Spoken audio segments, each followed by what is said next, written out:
আওয়ামী লীগ এবং বিএনপির দুটি নাম খালি পরিবর্তন করলেই প্রায় একই কয়েনের দুই এপিঠ ওপিঠ এবং দুই সাপের একই বিষ, ওই নৌকা এবং ধানের শীষ। এটা ছাত্রছাত্রীরা বলেছে, আমার কথা নয়। আওয়ামী লীগের পোষ্য যেই রাষ্ট্রপতি আছে তাকে সরানো যায়নি, বাধা হয়ে দাঁড়িয়েছেন বিএনপি। আজকে যে সংস্কার তার বাধা হয়ে দাঁড়িয়েছেন বিএনপি। সুতরাং আমি বলবো, উনি যদি ডক্টর ইউনূসকে নিরপেক্ষ হতে বলেন, তাহলে তো ডক্টর ইউনূসকে শিশু হতে হবে অথবা তাকে পাগল হতে হবে। এই ছাত্র জনতা যদি আওয়ামী লীগের মতো স্বৈরাচার, দৃঢ় স্বৈরাচারকে পতন ঘটাতে পারে, বাংলাদেশের যে কোনো স্বৈরাচারকেই এই ছাত্র জনতা নির্মূল করতে ক্ষমতা রাখে, মোরাল রাখে, সাহস রাখে। প্রয়োজনে বারবার তারা মাঠে আসবে, কিন্তু বাংলাদেশে আর কোনো স্বৈরাচার সরকার হতে তারা জানিয়ে কথা বলছি।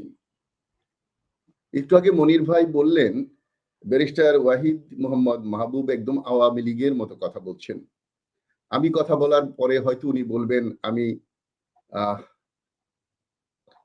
এই আমাদের এই এখন যে ইন্টারিম গভর্নমেন্ট আছে তার মতো কথা বলছি, অথবা আওয়ামী লীগের মতো কথা বলছি, অথবা জামাতের মতো কথা বলছি। তবে কে কার মতো কথা বলবে তার ব্যক্তিগত ব্যাপার, কেউ কারো মতো কথা বলতেই পারে। কিন্তু বাংলাদেশের মানুষ জানে যে আওয়ামী লীগ এবং বিএনপির কথা বলার ধরন প্রায় একই, আচরণও প্রায় একই। চাঁদাবাজি, টেন্ডারবাজি, শোডাউন, দোষারোপের রাজনীতি, খুনাখুনি সবই আওয়ামী লীগ এবং বিএনপির দুটি নাম খালি পরিবর্তন করলেই প্রায় একই কয়েনের দুই এপিঠ ওপিঠ এবং দুই সাপের একই বিষ, ওই নৌকা এবং ধানের শীষ। এটা ছাত্রছাত্রীরা বলেছে, আমার কথা নয়।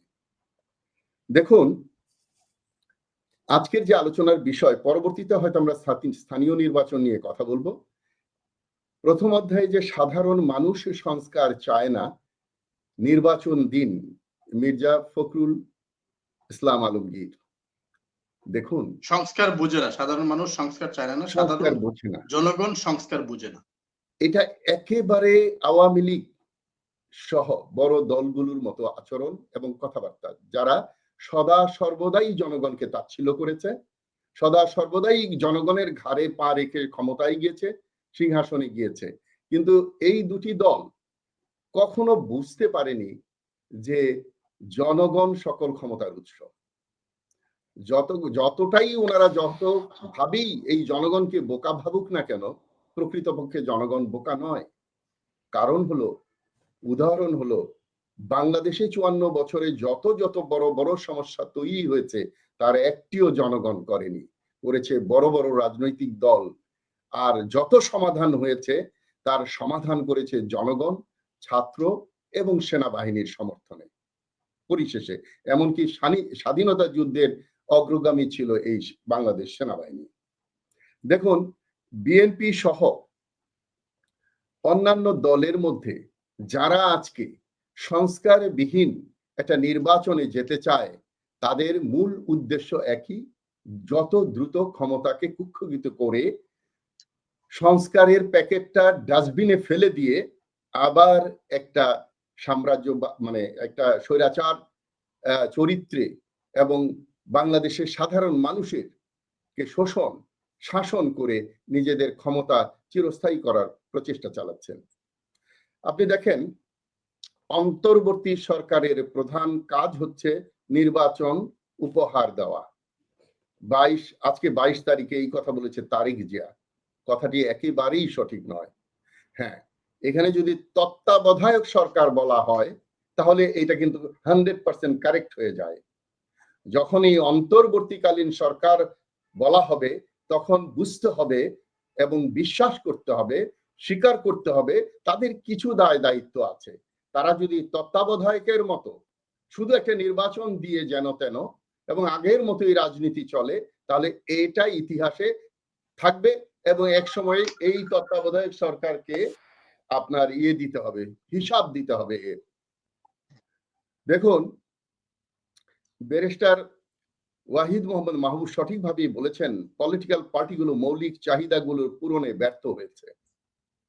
উনি কিন্তু কোনো দলকে উল্লেখ করে বলেননি, সবাইকে বলেছেন, একটা সাধারণ মন্তব্য করেছেন। তারপরে ওনাকে আওয়ামী লীগের মতো কথা বলেছেন বলে দোষারোপ করা হয়েছে। এটা তো সত্যি। উনি কি সত্যি কথা, বা আমরা কেউ জনগণের পক্ষে কথা বলতে পারবো না? আপনারা জানেন ইতিমধ্যে যে আমরা একটা দল করেছি 20 জানুয়ারি 2024-এ, যার নাম হলো বাংলাদেশ সংস্কার পার্টি, এবং আমরা সংস্কার নিয়েই কাজ করছি। আমাদের স্লোগান সংস্কারবিহীন নির্বাচন, গণতন্ত্র যাবে নির্বাসন। আই রিপিট, সংস্কারবিহীন নির্বাচন, গণতন্ত্র যাবে নির্বাসন। আমার এই কথা প্রমাণ হবে যদি সংস্কারবিহীন নির্বাচন হয় তখন। আর সংস্কার হয়ে যদি নির্বাচন হয়, অবশ্যই বাংলাদেশের ভাগ্যাকাশে সুন্দর এক রক্তিম সূর্য উদয় হবেই। আজকে দেখুন, জামাতে ইসলামের আমির বলেছেন আগে স্থানীয় নির্বাচন ও প্রয়োজনীয় সংস্কারের পর জাতীয় নির্বাচন দিতে হবে। যেই জামাত যমজ ভাইয়ের মতো বিএনপি জামাত বিএনপি জামাত বিএনপি জামাত এক নাম হয়ে গিয়েছিল, এবং 24-এর নির্বাচনে বিএনপি 21 জন জামাতকে নমিনেশন দিয়েছিলেন, তাদের নির্বাচিত নেতা ডক্টর কামালকে অবগত না করে পরে মির্জা ফখরুল ইসলাম তার জন্য দুঃখ প্রকাশ করেছেন। এই জাতীয় ঐক্যফ্রন্টে কি ধরনের ধূর্ততা করেছেন এই বিএনপি, জনগণকে প্রতারিত করেছেন। তারা একটা ঐক্য করেছিলেন, কিন্তু তারা ম্যানিফেস্টো দিয়েছিলেন বিএনপির। পরে ডক্টর কামাল আমাকে ডেকে বললেন সারা রাতে আমরা একটা ম্যানিফেস্টো লিখে দিতে হয়েছে। সো বিএনপির চরিত্র আওয়ামী লীগের সাথে যে মিল আছে, সেটা তারাই 5ই আগস্টের পরে প্রমাণ দিচ্ছেন। জনগণ এত বোকা নয়, জনগণ অত্যন্ত সচেতন, এবং 5ই আগস্টের মধ্য দিয়ে এই জনগণ কিন্তু আগের চেয়ে এক ধাপ এগিয়ে, আগের চেয়ে বেশি সচেতন। সেটা একটু পরে যখন জনগণ প্রশ্ন করবে তখন সেটা আরেকটু পরিষ্কার হবে।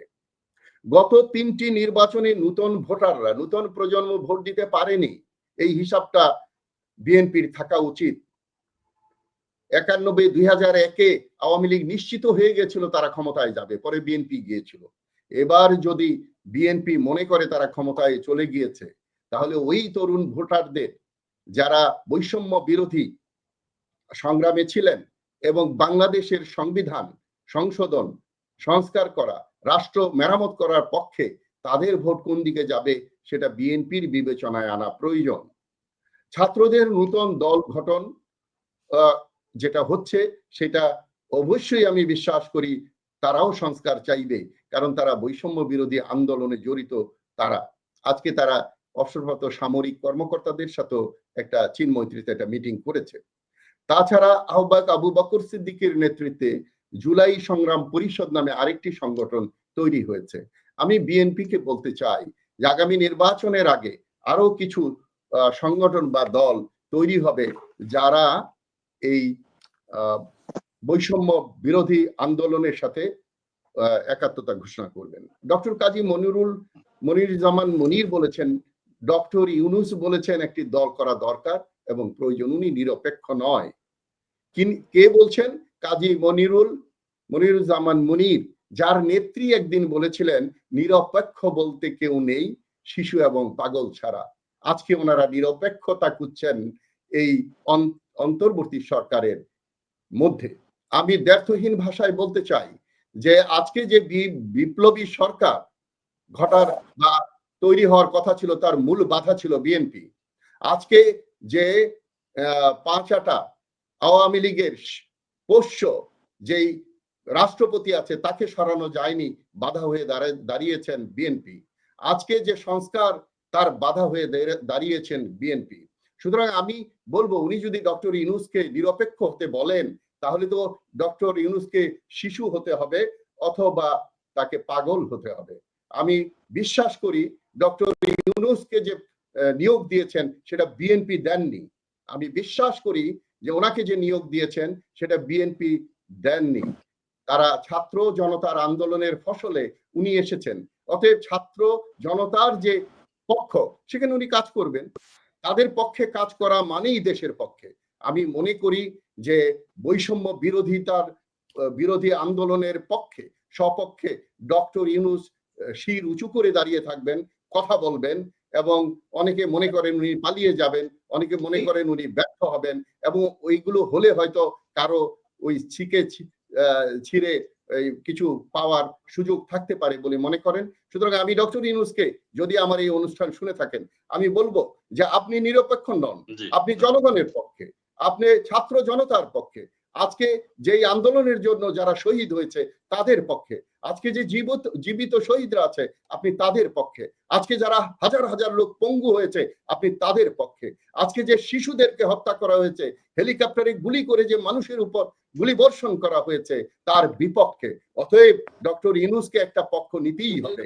যদিও আমি মনে করি উনি আওয়ামী লীগ, বিএনপি বা সংস্কার পার্টি বা কোনো দলের পক্ষ নেবেন না, উনি বাংলাদেশের মানুষের পক্ষে যেভাবে সশস্ত্র বাহিনী নিয়েছে, এই বাংলাদেশের মানুষের পক্ষ যদি ডক্টর ইউনূস না নিতে পারেন তাহলে তার ব্যর্থ উনি হবেনই, নিশ্চিত ব্যর্থ হবেন।